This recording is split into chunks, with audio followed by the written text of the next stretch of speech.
Ma femme et mon associé m'ont trahi. Mais moi, j'ai gardé mon rire pour la fin. Ce n'est pas ma chute, c'est leur fin. Je m'appelle Marcus Chen, 34 ans, avocat d'affaires, j'ai passé 7 ans à survivre à l'enfer des grands cabinets pour enfin ouvrir ma propre firme. Imaginez la scène, la salle de bal de l'hôtel Méridien à Manhattan, des sols en marbre si polis qu'on pourrait y pratiquer une chirurgie, des lustres suspendus comme des boules à facettes pour gens vraiment riches, des verres en cristal partout.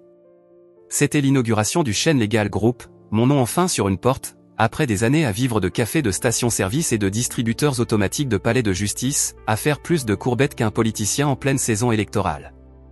Je me tenais là, dans mon costume hors de prix, convaincu d'avoir enfin accompli quelque chose, après avoir sombré dans une dette étudiante capable d'acheter une petite île, 7 ans de semaine de 80 heures, de nuits blanches qui feraient pleurer un insomniaque, tout menant à ce moment, mon moment.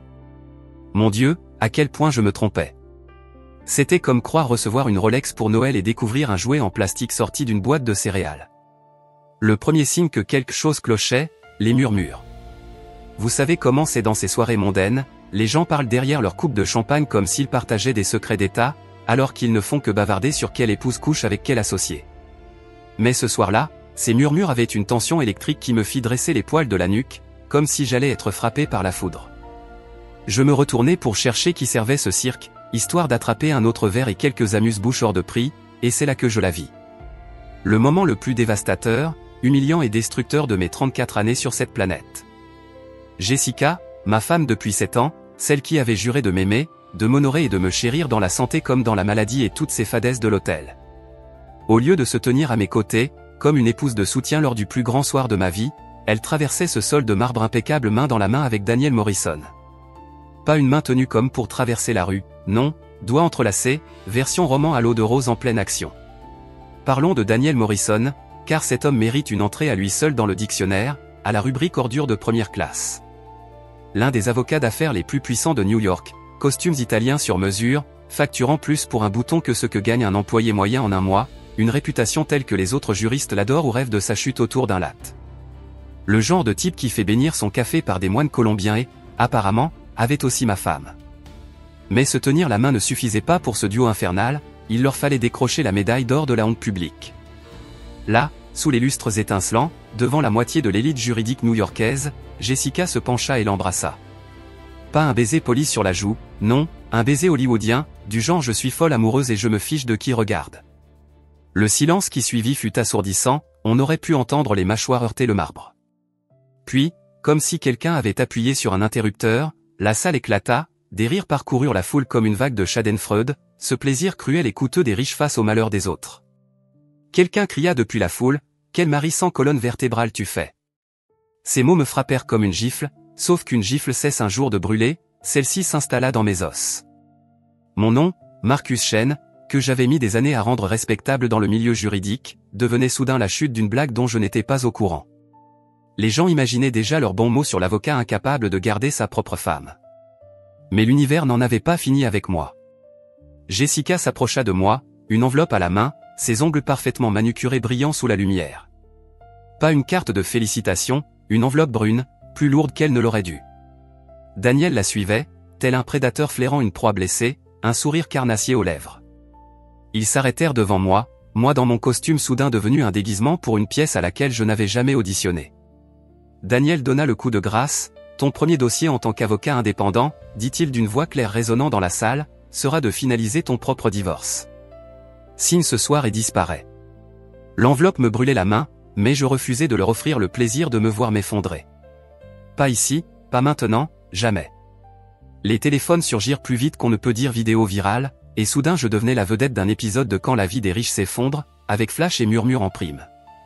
Certains poussèrent des exclamations, sans doute ceux à qui il restait un peu de décence, les autres riaient, car quand on est riche, voir un homme perdre tout ce qu'il a est un divertissement. Mais voici ce qu'ils ont oublié, Jessica et Daniel, pendant qu'ils complotaient, c'est que je ne m'effondre pas, je ne crie pas, je ne frappe pas, je ne fais pas de scène, je fais quelque chose de bien plus dangereux, je calcule. J'ai donc plié cette enveloppe, l'ai glissée soigneusement dans la poche intérieure de ma veste comme une simple correspondance professionnelle et je suis sorti de cette salle de bal la tête haute. Qu'ils croient avoir gagné avec leur petit numéro de théâtre, ils allaient apprendre que Marcus Chen n'était pas arrivé là où il en était en se couchant devant ceux qui le frappaient.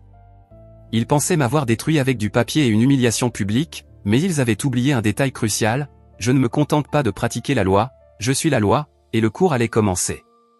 Rentrer dans mon pantouf surplombant East River après que ta vie ait été pulvérisée en public est une expérience surréaliste, tout semble identique, mais tout paraît appartenir au décor d'une pièce dont je ne suis plus l'acteur. Ce qui m'a frappé en premier, ce n'était pas l'odeur familière de cette bougie à la vanille hors de prix que Jessica insistait pour allumer chaque soir, mais le poids oppressant de toutes ces choses qui soudain semblaient être des preuves dans une affaire que j'étais trop idiot pour comprendre que je perdais. Prenez les tableaux que Jessica avait imposés, ces monstruosités abstraites qui donnaient l'impression que quelqu'un avait jeté de la peinture sur une toile pendant un éternuement violent, je ne les avais jamais compris, mais elle adoptait ce regard rêveur, débitant des absurdités sur la résonance émotionnelle et le voyage intérieur de l'artiste à travers le désespoir postmoderne. Maintenant je réalisais qu'elle s'était probablement exercée à ses talents d'interprétation mensongère sur moi. Pendant des années. Le mobilier était pire encore, chaque pièce avait sa propre histoire impliquant Jessica me traînant dans quelques boutiques prétentieuses de Soho où des vendeurs arrogants nous convainquaient qu'il nous fallait absolument une table basse à 8 000 $ qui ressemblait à des débris d'ouragan. C'est du bois flotté du Maine, avait expliqué le vendeur, cela évoque la relation organique entre la nature et la consommation humaine. J'avais envie de lui répondre que cela évoquait surtout mon compte bancaire Saléjean, mais Jessica était déjà tombée amoureuse de cette absurdité. J'avais besoin de plusieurs verres, j'ai sorti la bonne bouteille, un Macallan 25 ans que je gardais pour une occasion spéciale, être publiquement humilié et recevoir des papiers de divorce qualifiés sans doute, même si ce n'était pas le genre d'occasion que j'espérais. Je me suis dirigé vers mon bureau, la seule pièce que Jessica n'avait jamais touchée, des boiseries sombres, des fauteuils en cuir qui ressemblaient à de vrais fauteuils et non à des installations d'art moderne, des livres que j'avais lus au lieu de les exposer pour la décoration. Ce soir, j'étais là pour ce qui se trouvait derrière ces étagères de chêne, mon coffre-fort, que personne ne connaissait. Grandir en voyant mon père tout perdre dans une affaire parce qu'il faisait confiance aux mauvaises personnes t'enseigne à garder des cartes secrètes.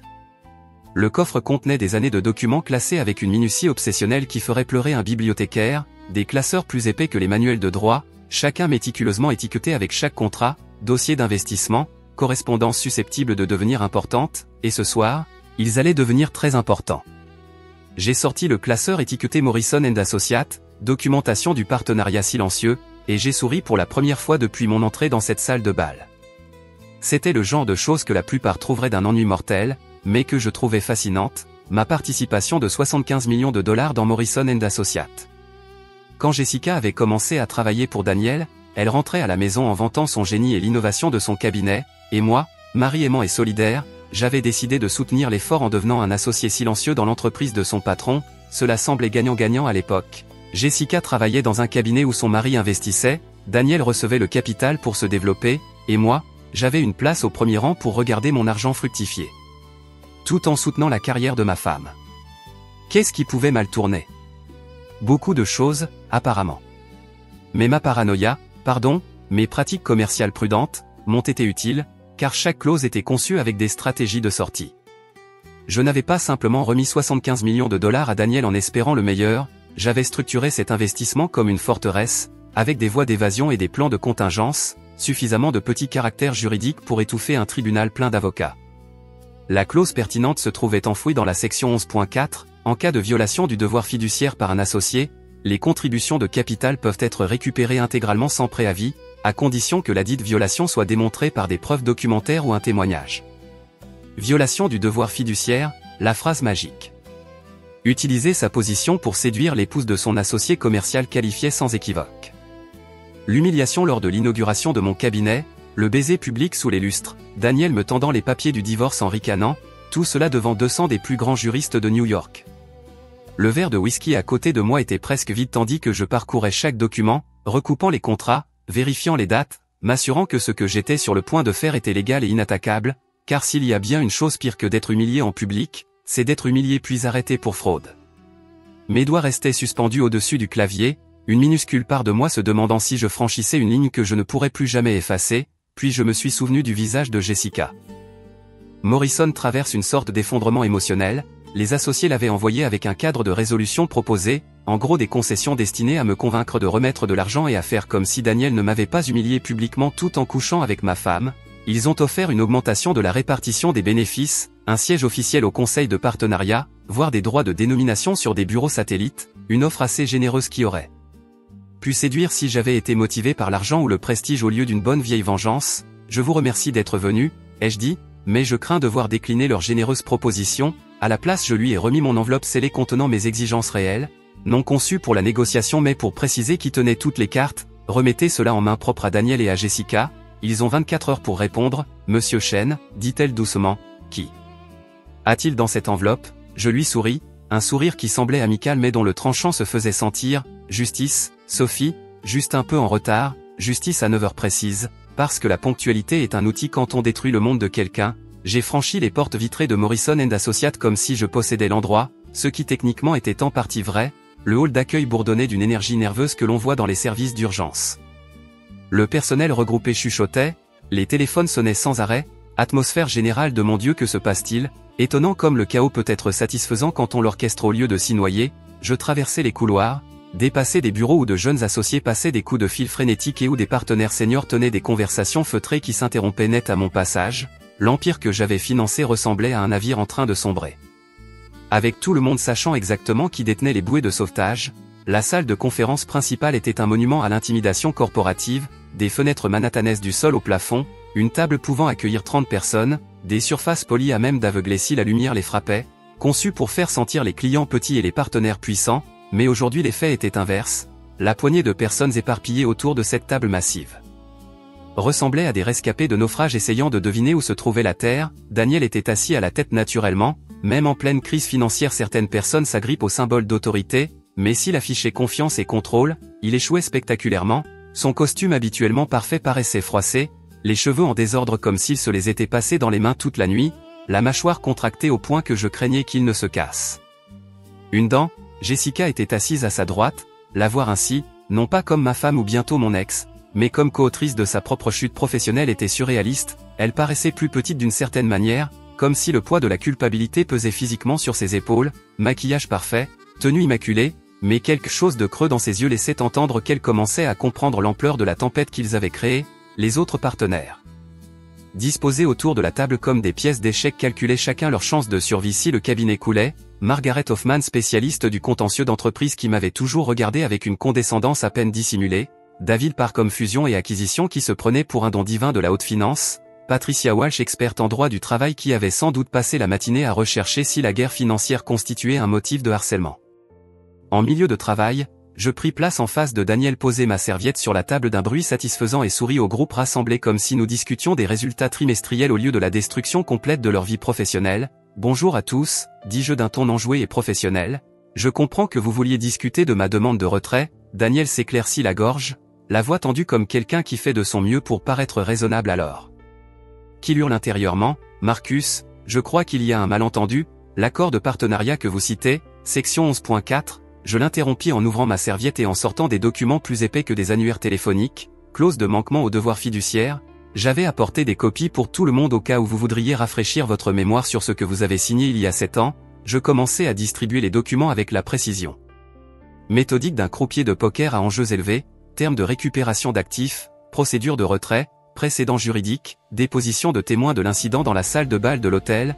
Tout était présenté en noir et blanc avec une minutie juridique faisant transpirer les avocats adverses. Voici mes conditions, poursuivis-je en revenant à ma place pendant qu'il feuilletait les pages et plans. La reddition totale dans des détails excruciants. Daniel démissionne de son poste d'associé directeur avec effet immédiat. Jessica renonce à toute revendication de propriété ou accord de partage des bénéfices qu'elle aurait pu négocier durant sa proche relation de travail avec Daniel. Je fis une pause laissant retomber l'information, savourant le visage de Jessica qui vira au rouge et les jointures de Daniel qui blanchirent en s'agrippant au bord de la table. De plus, continuai-je, le cabinet reconnaîtra le remboursement intégral de mon investissement de 75 millions de dollars plus les intérêts au taux du marché en vigueur plus des frais de pénalité pour violation de contrat. En échange, je prendrai le contrôle financier de Morrison & Associates avec plein droit de veto sur toutes les dépenses majeures et décisions stratégiques. Le silence était magnifique. Du genre de silence qu'on entend juste avant une avalanche, quand tout le monde comprend que la montagne s'écroule et qu'il n'y a plus rien à faire pour l'arrêter. Margaret Hoffman retrouva sa voix la première, même si elle sortit plus comme un couinement qu'un ton d'autorité habituel. C'est essentiellement une prise de contrôle hostile. Je la regardais avec l'expression patiente que l'on utilise pour expliquer les mathématiques de base à des enfants un peu lents. Non, Margaret, une prise de contrôle hostile, c'est quand quelqu'un force son entrée dans une entreprise contre la volonté de la direction en place. Ceci est la conséquence naturelle de dirigeants ayant pris des décisions personnelles catastrophiques. David Park tenta ensuite, la voix tremblante de colère contenue, vous ne pouvez pas simplement entrer ici et nous voler notre cabinet parce que votre mariage s'est effondré.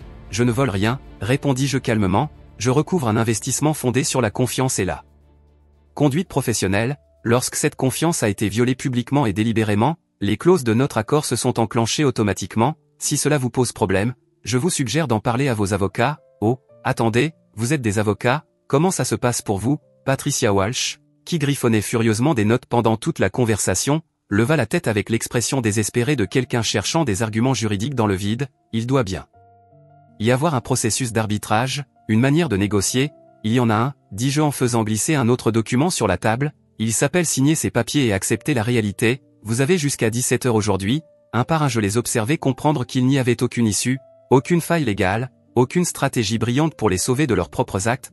Les conséquences, l'empire de Daniel bâti sur mon argent et soutenu par ma confiance s'effondrait parce qu'il n'avait pas su garder ses mains loin de ma femme. Le stylo tremblait dans la main de Daniel comme s'il désamorçait une bombe tandis qu'il signait la première page, puis celle de Jessica, à peine lisible tant sa main tremblait, puis celle des associés. Chacun reconnaissant que leur monde confortable venait d'être renversé par un homme qu'ils pensaient trop civilisé pour riposter. Quand tout fut terminé, quand la dernière signature eut séché sur la dernière page et que les documents furent rangés dans ma serviette, je me levai et redressai ma cravate. Félicitations, dis-je en regardant les visages de ceux qui venaient d'apprendre une leçon très coûteuse sur le fait de sous-estimer le type silencieux dans le coin. Vous venez de faire l'expérience de la justice. 2 semaines plus tard je me retrouvai devant un immeuble de Brooklyn qui semblait avoir traversé une guerre et perdu, la peinture s'écaillant de la façade en briques comme un mauvais coup de soleil, les fenêtres couvertes de grilles métalliques ayant connu de meilleures décennies. L'endroit entier dégageait cette ambiance de délabrement urbain mêlée à la détermination obstinée que l'on trouve dans les quartiers où la gentrification n'a pas encore trouvé le moyen de facturer $18 un café artisanal.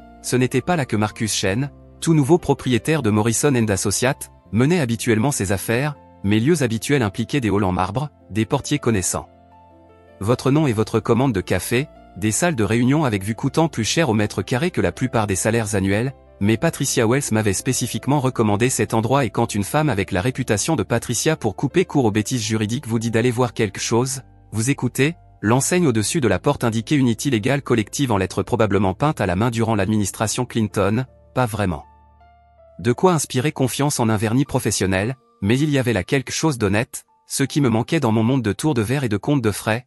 Je poussai la porte et eus l'impression d'entrer dans un univers parallèle où le droit était pratiqué par des gens qui se souciaient réellement de leurs clients au lieu des heures facturables. La zone d'accueil, si l'on peut l'appeler ainsi, se résumait à une table pliante avec un ordinateur rescapé de l'an 2000 et un téléphone d'avant les smartphones, mais les murs étaient couverts de coupures de journaux, de lettres de remerciements et de photographies racontant l'histoire d'un cabinet mesurant le succès en vie changée plutôt qu'en dollars gagnés. Puis-je vous aider? Demanda une jeune femme derrière le bureau, l'air de ne pas avoir dormi depuis 3 jours mais dégageant une énergie capable d'alimenter la moitié de Manhattan. Je cherche Isabella Torres, dis-je, me sentant soudain trop bien habillé dans mon costume à $1000. C'est moi, dit-elle en se levant et en tendant la main, des doigts tachés d'encre et des callosités indiquant qu'elle faisait plus que trier des papiers. Et vous devez être Monsieur Chen, Patricia m'a dit que vous passeriez. Isabella Torres n'était pas ce à quoi je m'attendais, probablement au début de la trentaine, avec des yeux farouches suggérant qu'elle avait déjà tenu tête à plus d'un avocat d'entreprise, se déplaçant avec l'énergie rapide et efficace de quelqu'un gérant 17 crises en n'ayant le temps d'en traiter que 12 correctement.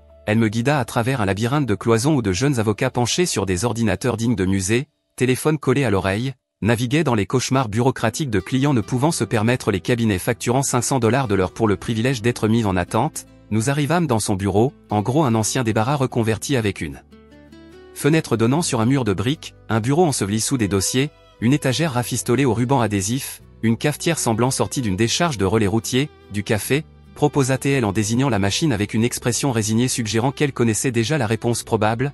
Bien sûr, dis-je, car parfois il faut s'engager dans une expérience même si elle risque d'impliquer une intoxication alimentaire. Elle versa 2 tasses de ce qu'on pourrait généreusement appeler du café et m'en tendit une. Pendant qu'elle s'installait sur sa chaise qui protesta par un grincement comme si elle refusait l'idée même de supporter un poids humain, elle dit en se penchant en arrière et en me fixant de ses yeux perçants, Patricia m'a dit que vous veniez d'acquérir l'un des cabinets les plus prestigieux de Manhattan et que vous cherchiez des conseils sur ce que vous vouliez en faire. Ce n'est pas habituellement le genre de problème qui amène les gens à Brooklyn. Je pris une gorgée de café à la fois amère et sans saveur et tentai d'expliquer ce que je faisais là sans ressembler à un riche en pleine crise de la quarantaine. J'ai ce que vous pourriez appeler un moment philosophique, dis-je enfin. Ces 2 dernières semaines j'ai dirigé un cabinet spécialisé dans l'aide aux entreprises pour s'enrichir et gagner en puissance et je commence à me demander s'il n'y aurait pas de meilleure manière d'utiliser un diplôme en droit. Isabella rit, pas un rire poli et professionnel mais un rire d'amusement. Sincère devant quelque chose d'inattendu et d'honnête, un moment philosophique c'est une façon de le dire. Que feriez-vous avec 12 millions de dollars? La question jaillit sans crier gare, directe et brutale, comme si elle testait mon sérieux ou mon envie de faire un tour à Brooklyn pour voir comment vivent les autres. Excusez-moi, hypothétiquement, dit-elle en se penchant avec intensité, montrant que ce n'était pas vraiment hypothétique. Si quelqu'un entrait maintenant et vous remettait 12 millions de dollars à dépenser en services juridiques pour des gens qui en ont réellement besoin, que feriez-vous? Je posai ma tasse et regardai autour du bureau exigu, l'étagère rafistolée au ruban adhésif, la chaise grinçante et les piles de dossiers représentant des personnes incapables de se payer la justice dans un système qui la traite de plus en plus comme un produit de luxe. Que feriez-vous, demandai-je. Isabella n'hésita pas, comme si elle préparait ce moment depuis l'examen du barreau. Embaucher 40 avocats, ouvrir des cliniques juridiques dans chaque arrondissement, offrir une représentation gratuite pour les litiges locatifs, les affaires d'immigration, les violations des droits des travailleurs, mener la guerre contre les cabinets qui écrasent des familles parce qu'ils peuvent se payer de meilleurs avocats. La passion dans sa voix était contagieuse, une détermination brute qui me rappela pourquoi je voulais être avocat à l'origine, quand je pensais que le système juridique servait la justice plutôt qu'un autre moyen pour les riches de rester riches. C'est un bon plan, dis-je doucement. Oui, eh bien les bons plans ne paient pas le loyer, répondit-elle en désignant du geste le bureau visiblement tenu ensemble à parts égales par l'espoir et l'obstination. Je sortis mon chéquier, le même que j'avais utilisé pour rendre la vie de Daniel Morrison misérable 2 semaines plus tôt, mais cette fois je l'utiliserai pour quelque chose qui pourrait réellement améliorer le monde.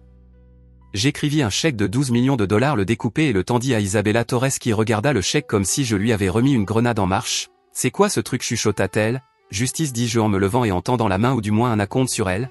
Pour la première fois depuis la nuit où mon mariage a explosé en public, je ressentis autre chose que colère ou satisfaction, je ressentis de l'espoir, et à voir Isabella fixer ce chèque les yeux embués, je n'étais pas le seul. 3 jours plus tard, Jessica appela, nous nous rencontrâmes dans un café du village pour discuter du communiqué de presse sur l'effondrement du cabinet. Au lieu d'un habillage corporate, nous négociâmes un langage honnête sur les violations de conduite personnelle et la responsabilité pour des actes ayant violé la confiance professionnelle. Le communiqué fit un effet nucléaire, Twitter juridique explosa, les titres ressemblaient à un couple de pouvoir qui implose, retrait de 75 millions de dollars laisse le cabinet en ruine, mariage et fusion, comment l'infidélité a renversé un empire juridique de Manhattan. Les mêmes furent cruels, l'un montrait des dominos tombant d'une affaire publique à l'effondrement complet du cabinet. Daniel se cacha, 3 clients majeurs firent défaut, le personnel du cabinet fila comme des rats, quittant un navire en perdition, sa réputation devint radioactive dans les cercles juridiques, impossibilité d'obtenir des clients, impossibilité d'obtenir des partenariats pratiquement inemployables dans le droit à Manhattan. Pendant ce temps, Unity Legal se développa rapidement grâce à mon financement, remportant des affaires contre des marchands de sommeil, obtenant des indemnisations pour travailleurs, aidant des familles à éviter la saisie. Chaque victoire était modeste, mais elle s'accumulait pour donner du sens, utiliser des diplômes de droit pour quelque chose de valable au lieu de simplement enrichir les riches. 6 mois plus tard, Jessica m'envoya une lettre depuis Portland où elle travaillait dans une clinique d'immigration dans un centre commercial, aidant des familles à naviguer dans les cauchemars bureaucratiques pour rester dans le pays qu'ils appelaient maison. L'entête avait l'air d'avoir été conçue par le neveu adolescent de quelqu'un et les photos du bureau la montraient en jean et basket, plus authentique que je ne l'avais vu depuis des années. Elle écrivit: j'ai jeté la meilleure chose que j'avais sans demander pardon.